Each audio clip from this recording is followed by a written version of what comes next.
오늘 우리에게 주시는 하나님의 말씀은 고린도후서 4장 10절의 말씀입니다.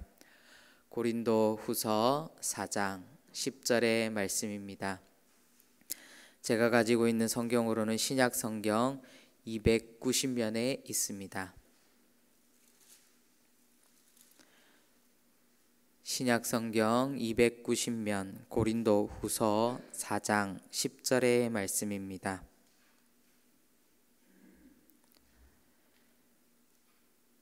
다 찾으신 줄 알고 우리 한 목소리로 우리 함께 읽어보도록 하겠습니다.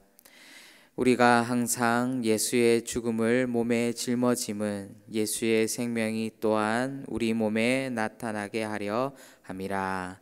아멘. 오늘 말씀을 보면은 사도 바울은 항상 예수의 죽음을 몸에 짊어진다라는 그런 표현이 등장하는 것을 우리는 볼 수 있습니다. 이것은 예수님께서 우리를 구원하시기 위해 죽음의 과정을 겪으셨던 그 모든 고난과 멸시와 상처를 바로 사도 바울 자신의 삶을 통하여서 지금 경험하고 있다라는 것을 말씀하고 있는 것입니다. 쉽게 말하면 무엇입니까? 바울은 지금 예수님처럼 살아가기 위해서 끊임없이 노력한다라는 것입니다. 그것이 고난이든 그것이 아픔이든 그것이 때로는 죽음의 상황이든 간에 끊임없이 예수 그리스도를 닮아가기 위해서 살아가고 있다라는 것을 말하고 있습니다.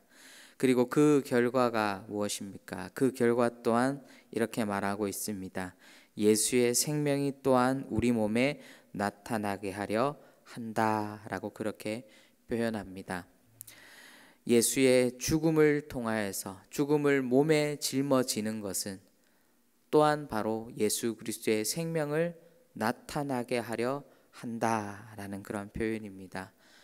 어떻게 보면은 죽음을 통하여서 생명을 나타내려 한다라는 뜻이기도 합니다. 바로 이것은 우리 기독교에만 있는 그런 유일한 은혜이며 유일한 말씀인 것입니다. 바로 죽음을 통하여서 생명을 나타내려 하는 것입니다.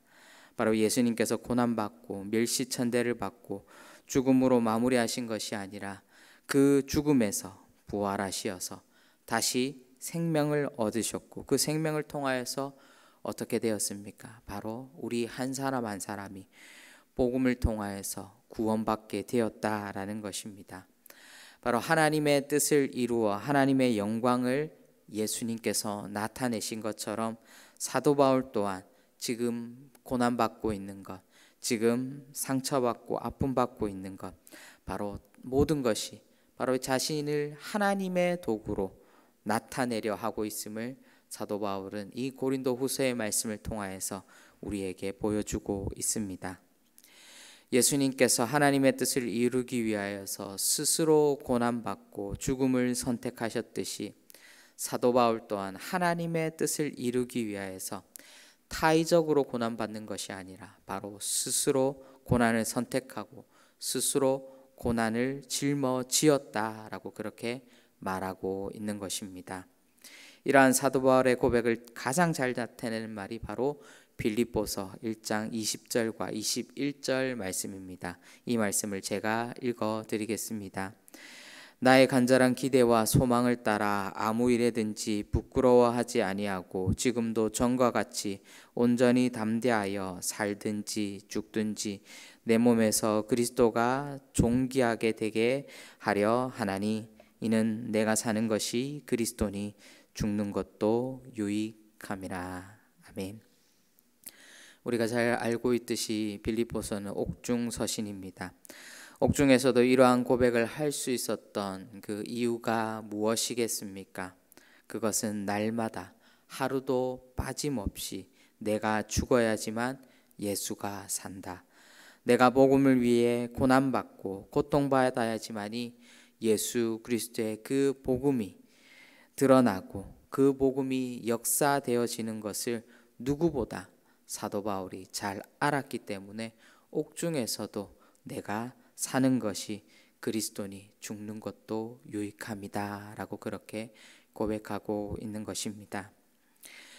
우리가 잘 알고 있는 소설 빙점의 작가인 미우라 아야코 여사를 우리가 알 것입니다. 그녀는 인생의 황금기인 24살부터 13년 동안 침대에 누워서 생활할 수밖에 없었습니다. 그가 가지고 있는 병명을 보면 폐결핵, 척추곤량, 직장암, 파킨스병 등 여러 질병을 겪고 있었습니다. 그래서 많은 사람들이 이를 움직이는 종합병원이다 라고 그렇게 표현했습니다. 그녀는 매일 생과 죽음의 갈림길을 오가며 투병했습니다. 그 와중에도 미우라 아야코는 이러한 고백을 했다고 합니다. 저는 병상에 누워 이런 도움이 되지 않는 내가 살아도 좋은 것일까 라는 생각을 했습니다. 그때 목사님이 이런 말씀을 해주셨습니다. 당신은 당신의 사명이 있는 동안 살아있는 것입니다. 있으나 없으나 도움이 안 되는 인간을 이 세상에 만들어내실 만큼 하나님은 한가하신 분도 아니고 바보도 아니며 어리석지도 않으십니다 라고 그렇게 고백하면서 미우라 아야코 여사는 이 병상 가운데 바로 빙점이라는 기독교 소설을 적었고 또 완성시킬 수 있었던 것입니다. 사랑하는 성도 여러분, 사도 바울과 미우라 아야코의 공통점이 무엇입니까? 이 두 사람은 평범한 삶을 살기를 거부했습니다.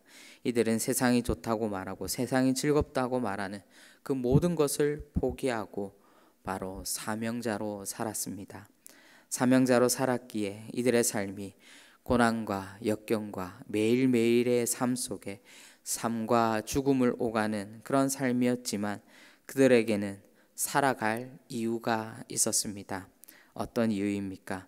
바로 예수의 생명이 자신의 삶을 통해 나타나게 하는 것이 바로 이들이 살아갔던 삶의 이유였습니다. 저는 말씀을 준비하면서 저 자신이 참으로 부끄러워지는 것을 느꼈습니다. 나는 과연 사명자로 살아가고 있는가? 세상의 풍조에 휩싸여서 내가 받은 그 사명을 놓쳐버리고 있지는 않은가? 내 안에 십자가를 향한, 복음을 향한 갈망이 있는가? 다시금 제 삶을 돌아보게 되었습니다. 그러면서 나 자신을 다그치는 격언을 이렇게 적어 보았습니다. 사명자로 살기 위해 태어난 삶, 부끄럽지 않게 사명자로 살아가자 라고 그렇게 적어 보았습니다. 우리 한 사람 한 사람 하나님께 크건 작건 어떤 모습이든 주님께서는 우리에게 사명을 주셨습니다. 그것은 나이가 많건 나이가 적건 건강하건 건강하지 않건 있든 없든 하나님께서 우리 모두 각자에게 믿음을 가진 모든 자에게 사명을 맡겨 주신 것입니다. 그것이 무엇인지 우리는 다시금 하나님, 오늘도 하나님 사명자로 내가 살아가겠습니다. 내 삶과 내 명예, 내 기쁨만을 추구하는 삶이 아니라 바로 하나님의 영광만을 위하여서 살아가게 하여 주시옵소서. 하나님, 나의 삶을 통해 하나님의 은혜가 이 땅 가운데 선포되게 하여 주시옵소서. 고백하며 나아갈 수 있는 오늘도 주님의 사명을 감당하며 나아갈 수 있는 여기에 모인 우리 모든 대도의 성도님들 되시기를 주님의 이름으로 축원드립니다. 기도하도록 하겠습니다. 사랑의 주님, 우리 각자에게 주님 주신 사명이 있습니다. 그것을 잊어버리고 살지는 않았는지 다시금 우리의 삶을 돌아보게 하여 주시고 다시금 말씀으로 우리의 삶을 쳐서 우리의 삶을 주님의 그 믿음 안에 말씀 안에 복종시키게 하여 주시고 하나님 우리의 생명을 우리의 삶을 주님께서 필요하신 곳에 주님께서 원하시는 곳에 사용하여 주시옵소서. 그리하여 우리가 주님의 기쁨이 되기를 원합니다. 주님의 소망이 되기를 원합니다. 하나님 오늘 하루의 삶 속에서도 주님의 은혜를 누리며 사명자로 살아가는 그 기쁨을 맛보아 알 수 있도록 성령 하나님 우리를 인도하여 주시옵소서. 감사드리옵고 예수님의 이름으로 기도합니다. 아멘.